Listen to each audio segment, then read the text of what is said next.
বিভিন্ন রঙের ফুলকপি চাষে সফলতা পেয়েছেন মাগুরার হাজরাতলা গ্রামের কৃষক সুশান বালা। হলুদ, বেগুনি, ম্যাজেন্ডা সহ বিভিন্ন রঙের এই ফুলকপিতে রয়েছে বিটা ক্যারোটিন ও অ্যান্টিঅক্সিডেন্ট। পুষ্টিগুণের পাশাপাশি সৌন্দর্যের কারণে সাধারণ কপির চাইতে 2 থেকে 3 গুণ দাম মিলছে নতুন জাতের এসব কপির। ইউটিউবে ভিন্ন রঙের ফুলকপি দেখে তা চাষে আগ্রহ জাগে মাগুরার শ্রীপুর উপজেলার হাজরতলা গ্রামের কৃষক সুশান বালার। তার আগ্রহ দেখে কপির বীজ সংগ্রহ করে দেন কৃষি কর্মকর্তা অলোক কুমার বিশ্বাস।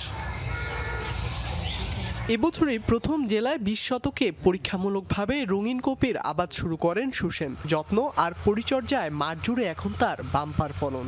আমার ছেলে এই ইউটিউব চ্যানেলে এই কালার ফুলকপি দেখার পরে আমাকে দেখানোর পরে আমি এই কপিটা আমার খুব পছন্দ। সাদা কপি যেরকম লাগানো হয় আমরা ওইভাবেই এটা লাগাইছি, ওইভাবেই পরিচর্যা করছি, তারপরে কপিটা হয়েছে।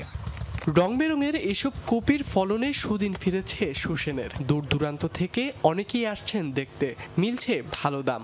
ছবি দেখে আমার বন্ধু বান্ধবরা অনেকেই জিজ্ঞাসা করছে এটা কোত্থেকে পালি, কি বিস্তারিত এরকম বলছি। তারপর আমার বন্ধুরা বলছে যে এরকম এই কপিটা তো আমাদের খাওয়াবি। একদিন আমি ইউটিউব চ্যানেলে এই কপিটা দেখলাম, বিভিন্ন রঙের কালারফুল ফুলকপি। দেখার পরে আমি আমার বাবা মাকে দেখালাম। দেখানোর পরে তারা এই কপিটা চাষ করার জন্য উৎসাহিত হলো। এই কপিটা আমরা দেখছি, কিন্তু 4-5 কালারের কপিটা আমরা সামনের বার চাষ করব।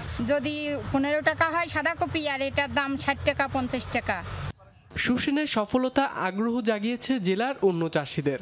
নতুন জাতের এই ফলন বাজারের প্রচলিত ফুলকপির মতোই পুষ্টিগুণ সমৃদ্ধ বলছে কৃষি বিভাগ। এতে প্রচুর পরিমাণ বিটা ক্যারোটিন ও অ্যান্টিঅক্সিডেন্ট আছে বলে আমরা এই নতুন জাতটা দিয়েছি এবং আমাদের এখানে সফলভাবে উৎপাদন করা হয়েছে। রঙিন ফুলকপি চাষের উদ্যোগ নিলে এ বিষয়ে পরামর্শ সহ যে কোনো সহযোগিতার আশ্বাস দিয়েছে জেলা কৃষি বিভাগ। ধ্রুব ইকরামুল, যমুনা নিউজ।